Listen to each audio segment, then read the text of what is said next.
በህይወታችን ሁሌ ሰምተናቸው የሚያስደነግጡን ግራ የሚያጋቡንና እንዴት ለምን ብለን የምንጠይቅባቸው ብዙ ጉዳዮችን ብዙ ወንጀሎችን ሰምተን ሊሆን ይችላል። ዝም ብለንም እኛ ራሳችን የሆነ ነገር ካደረግን በኋላ ደግሞ የሚሰማን የጸጸት ስሜት ይኖራል። አንዳንድ ጊዜ ነገሮች ሊመለሱም ላይመለሱም የሚችሉበት ነገር ይኖራልና ይህንን አይነት የተደበላለቀ ስሜት ያለው አንድ የወንጀል ታሪክ ላጋራችሁ። ወንጀሉ የተፈጸመው እንደ አውሮፓውያን አቆጣጠር ሰኔ 15 2023 ከአባቶች ቀን 3 ቀን ቀደም ብሎ በአሜሪካን ሪችመንድ ኦሃዮ ግዛት ነው። እንግዲህ እዚህ ጋር አንድ ቤተሰብ አለ፣ የዶርማን ቤተሰብ የሚባል ማለት ነው። አባት ቻድ ዶርማን ይባላል። እናት ላውራ አለች። ከልጆቻቸው 4 ልጆች ናቸው ያላቸው።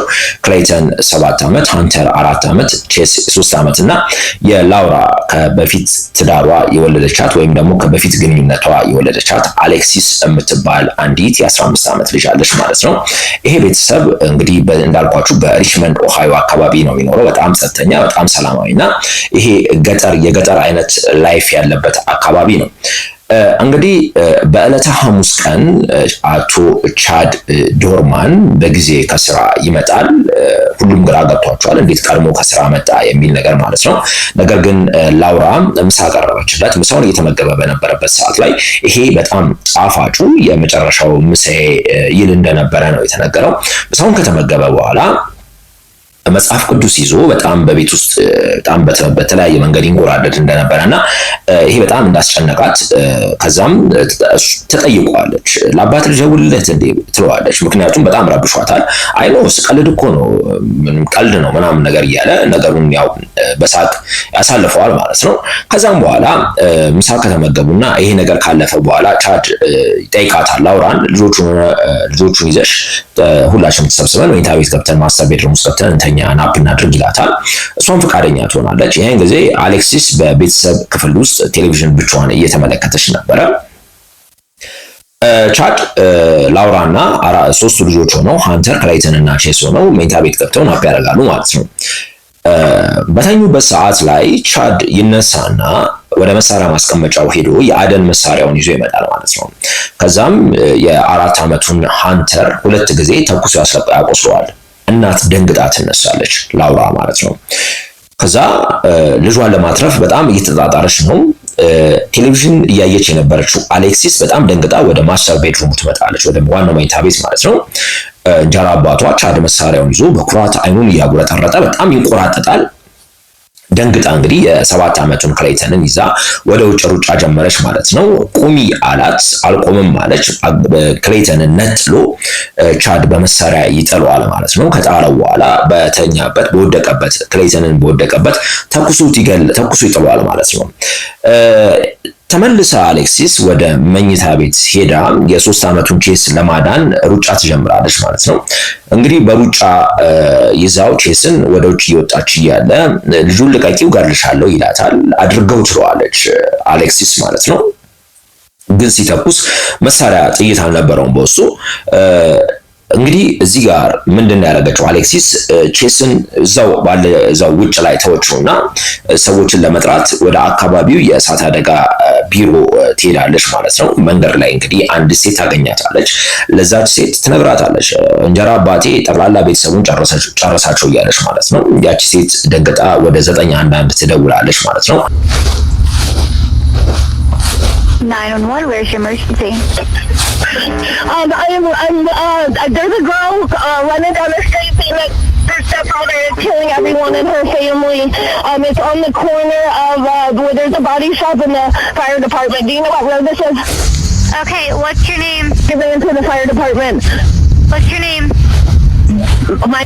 Do you know what road this is? Laura Lindell Road. Said what? It's Laura Lindell Road. Okay, and what did the female say to you? And she says that her stepfather is killing everybody in her house. I did. I'm on the phone with them right now. Did you say how or what was happening? I asked her to get in the car with me, and she said she couldn't leave her family. But I think she ran to the fire department. So she went to the fire station. What did she look like? She's probably a young teenager, probably like 16, 80, with long blonde hair. And she has a black dog. Did she say anything about a baby? I don't know about no baby. She said she just couldn't leave her family. But I see a car running around. I'm sorry? Do you see anything from the house? So I drove down the road a little bit, so I was afraid that I was going to get shot myself since I interacted with her face to face. So I'm just about maybe 3 houses down. But she's like waiting at the corner. I don't know what she's doing, but I kind of still see her in the corner.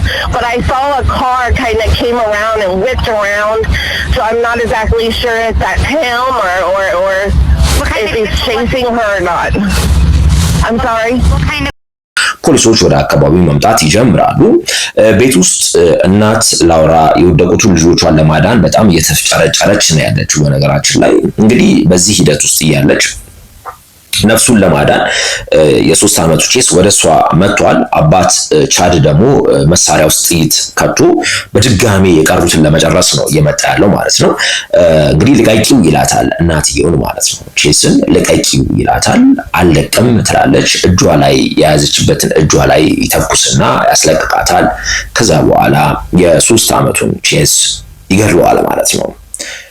በጥቂት ደቂቃዎች የ3 ህፃናት ነፍስ በስጋና በደም በወለዳቸው አባታቸው ተነጠቀ ማለት ነው። በጣም የሚገርም ነው። አባት ልጆቹን እንደ አውሬ አሯሩጦ ነው የገደላቸው። ልክ እንስሳ እንደሚያድን አድርጎ ነው እንግዲህ አራዊት እንደሚያድን አድርጎ ነው የገደላቸውና በጣም የሚያሳዝን ነው። ቪዲዮውን ከኮፒራይት ጋር በተያያዘ ለማሳየት አልቻልንም፣ ግን አንዳንድ ድምጾችን ጨምረናል። መስማት ትችላላችሁ። Show us your fucking hands now! Stand up! Stand up! Stand up! Stand up now! Stand up! Stand the fuck up!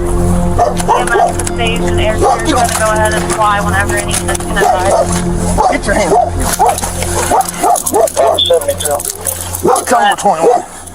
Send it. ማችሁም ከነበረ ማለት ነው ቤተሰቦቻችን በጣም የሚያሳዝን ድርጊት ነበረ። ፖሊሶች ሲመጡ ቻድ ደረጃው ላይ ቁጭ ብሎ መሳሪያውን አስቀምጦ እየጠበቀ ነበር ተረጋግቶ። እናት ላውራ በጣም ታለቅሳለች። ህይወቴ እያለች ነው የምትጮው። this is my life እያለች ነው ስትጮው የነበረው። በጣም የሚያሳዝነው ይሄ ሁሉ ከሆነ በኋላ ዜናውን ጠቅላላ በመላው አሜሪካ ከተዘዋወረ በኋላ የቢሊየን ዶላር ወይም ደግሞ በእኛ የቢሊየን ብር ጥያቄው ለምንድን ነው የሚለው ነው። እንዴት አንድ አባት 3 ልጆቹን ሊገድል ቻለ የሚለው ትልቅ ጥያቄ ነበረ። እንደ አባት ልጆቼ ሲያጠፉ ልቀጣ እችላለሁ። እዚህ ደረጃ መድረስ በጣም ከባድ ነው። አሜሪካ ውስጥ በነገራችን ላይ ይሄ ከመሳሪያ ሕግ ጋር በተያያዘ በጣም ትልቅ ተጽዕኖ እየፈጠረባቸው እንደሆነ በግልጽ መታየት ይችላል። ያው ወንጀሉን መፈጸም የፈለገ ሰው ወንጀል ለመፈጸም የተለያዩ ነገሮችን አያጣም። በተለያየ ነገር ልጆቹን መግደል ይችላል።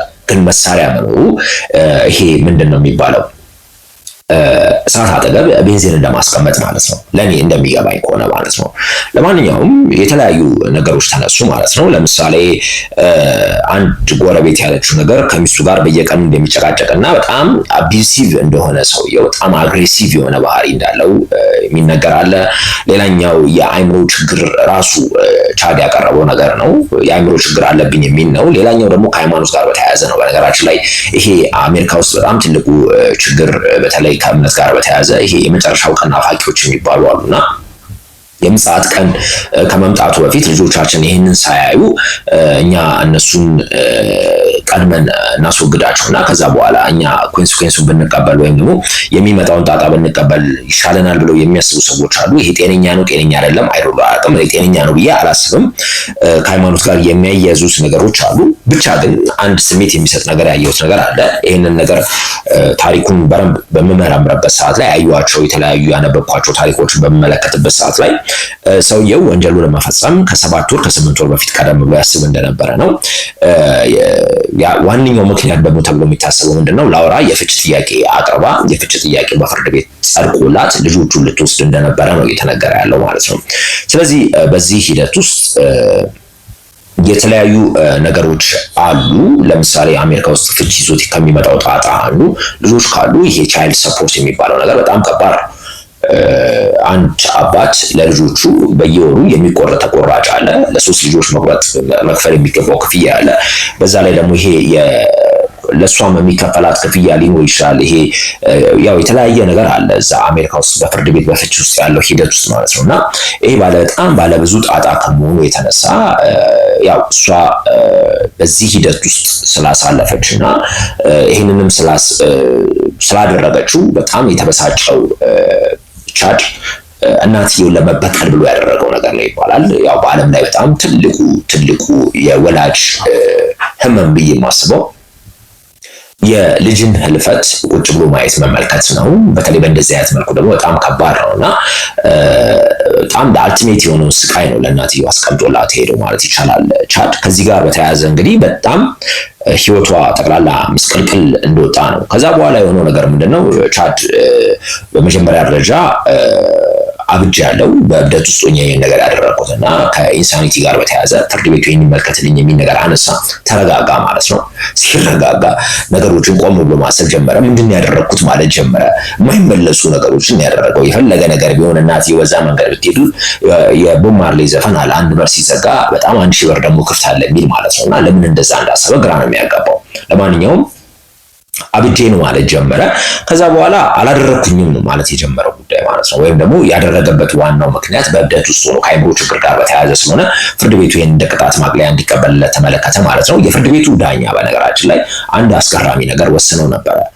የመጀመሪያው እሳቸው ወሰኑት የፍርድ ሂደቱ ከመሰማቱ በፊት በአካባቢው ታሪክ ተሰምቶ በማይታወቅ መልኩ የ$20 ሚሊዮን ቦንድ ነው የተጠየቀው። እሱንም ያጸደቁት እሳቸው ናቸው። ቀጥለው ግን የመጣው ነገር ምንድነው? በምርመራ ወቅት ላይ ጠበቃ በሌለበት ነው የቃሉን የሰጠውና በዛ ሰዓት ላይ የሰጠው ቃል ተቀባይነት የለውም። በፍርድ ቤቱ በፍርድ ሂደቱ ላይ ተደማጭነት እንዳይኖረው ነው ያደረጉት እሳቸው ማለት ነው። ከዛ በኋላ የሆነው ነገር ምንድነው? የሷ ቤተሰቦች የሱን ቤተሰቦች በጣም መሰቃየት ነው የጀመሩት ልጆቹን እያሰቡ እሱ ትኩረት ይፈልግ ነበር የሚል ነገር አይቻለሁ። ካሜራ የታለ እንደነበረም ሰምቻለሁ። ወንጀሉን ከፈጸመ በኋላ ፖሊሶቹ በሚያናገሩበት ሰዓት ላይ ካሜራ የታለ ካሜራው ምናምን በቃ ትኩረት ማዕከል መሆን ፈልጎ ነበርና ቁጭ ብለው ነገሩት ማለት ነው። ይሄ ነገር ትክክል አይደለም። በኦሃዮ ግዛት እሱ የሞት ፍርድ የሚያስፈጽም ወንጀል የሚያስፈርድ ወንጀል ነው የፈጸመው። ነገር ግን ነገሩን ባጭሩ ምዝጋው ጥፋትህን እመን እድሜ ልክ ያለ ይቅርታ እድሜ ልክ እዛው እስር ቤት እንድትኖር ፈቅድልሃለን የሚል ነገር አለ። ተስማማ ማለት ነው። ምክንያቱም በፍርድ ሂደቱ ላይ ቤተሰብ በየቀኑ ርዕስ መሆን አይፈልግም። ጉዳዩን በሰማ ቁጥር ልጆቹን ባየ ቁጥር እየተረበሸ ስለመጣ ማለት ነው። ከዛም በኋላ አንዳንድ ነገሮችን ለመመልከት ሞክሬ ነበረ። ወደ እስር ቤት ውስጥ እነዚህ ከአሜሪካ እስር ቤቶች በተለይ ህጻናትን የገደሉ ህጻናትን የሚደፍሩ ሴቶችን በአሰቃቂ ሁኔታ የገደሉ ሰዎች በእስር ቤቱ ማህበረሰብ የሚወደዱ አይደሉም እና በተለያየ መልኩ ጥቃት ይደርሳባቸዋል ከሌሎች እስረኞች ማለት ነው። ቻድ በዚህ መልኩ ድብደባ እንደደረሰበት ከዛ በኋላ ግን ለብቻው ተነጥሎ በአንድ ክፍል ማቆያ እስር ቤት ውስጥ እንዳለ ነው የሰማሁት። አሁን ቻድ ምን ይሰማዋል? የወጣ ነገር ባይኖርም እኔ ዝም እየሳስበው በጣም ጸጸት ውስጥ እንዳለ በእርግጠኝነት መናገር እችላለሁ። የሚገርመው ነገር በአካባቢው ማህበረሰብ ይሄ የአሜሪካ ቤዝቦል እና ሶፍትቦል የሚባለው አሉ። ሴቶች ሶፍትቦል ይጫወታሉ፣ ወንዱ ደግሞ ቤዝቦል ይጫወታልና በዚህ ውስጥ አካባቢው ላይ ያሉትን ሴቶች ያሰለጥን እንደነበረ ነው። ወንዶችንም ሴቶችንም ያሰለጥን እንደነበረ በአካባቢው በጣም ተወዳጅነት የነበረው ሰው እንደሆነ ነው የሚነገረውና ይሄ ሰው ያንን ህይወቱን ነው እንግዲህ ሙሉ በሙሉ በደቂቃዎች ውስጥ ምስቅልቅሉን ያወጣው ማለት ነው። የሱም ብቻ አይደለም በነገራችን ላይ የሚስቱንም የላውራንም ህይወት ነው ከጥቅም ውጭ ያደረገው። ህይወቷ ግራ ተጋብቻለሁ፣ እንዴት መኖር እንዳለብኝ ራሱ አላውቅም ያለችው። ይሄ ቪክቲም ኢምፓክት ስቴትመንት የሚባል አለ። የፍርድ ቀን ላይ ተበዳይ ቤተሰቦች፣ የተጎጂ ቤተሰቦች የሚያቀርቡት ማለት ነው። እሷ መናገር አልቻለችም። በፍርድ ቤቱ ጸሐፊ ነው ጉዳዩ የቀረበውና በጣም ነው የሚያሳዝነው። በጣም ሲያለቅስ ነበር እሱን ብትመለከቱት ማለት ነው። እንግዲህ እንባው ያዞ ነው ምንድነው አናውቅም። ህይወታቸውን እንግዲህ የነጠቃቸው የክሌይተን የ7 ዓመት የሃንተር የ4 እና የቼስ የ3 ዓመት ልጆቹን ህይወት ያጠፋበት መንገድ በጣም ነው የሚያሳዝነው። እንግዲህ እንደ እንስሳ አሯሩጦ ነው የገደላቸው፣ አድኖ ነው የገደላቸው። በጣም ያሳዝናል። አሜሪካ ውስጥ ያለ የሚፈጸሙት ነገሮች ጠቅላላ ሰው የሚያስብበት መንገድ በጣም ግራ የሚያጋባ ነው። እኔ በጣም ከእናትየው ሳይድ በጣም የሚያሳዝን፣ ከሱ ሳይድ ደግሞ ግራ የሚያጋባ ምን ሆኖ ነው ሊያስብል የሚችል ነገር ነው ይሄ ጉዳይ። ቤተሰቦቻችን የተለያዩ ነገሮችን ለመጨመር ሞክረን ነበር፣ ግን ከኮፒራይት ጋር በተያያዘ ዩቲዩብ ስለማይፈቅድ ብለን ነው ቪዲዮዎችን ላለማስገባት ጥረት ያደረግነው ቤተሰቦቻችን። ነገር ግን በተሻለ መልኩ በራሴ መንገድ ገልጬዋለሁ ብዬ አስባለሁ። እናንተ ምን ተሰማችሁ? እስቲ በኮመንት ቦክሱ ላይ በሀሳብ መስጫ ሳጥኑ ላይ የራሳችሁን ሀሳብ አጋሩ። ለማንኛውም የፀሐይ ሀሳቦች ይሄ ነበር ለዚህ ሳምንት ያዘጋጀነው። አበቃን። ቻው።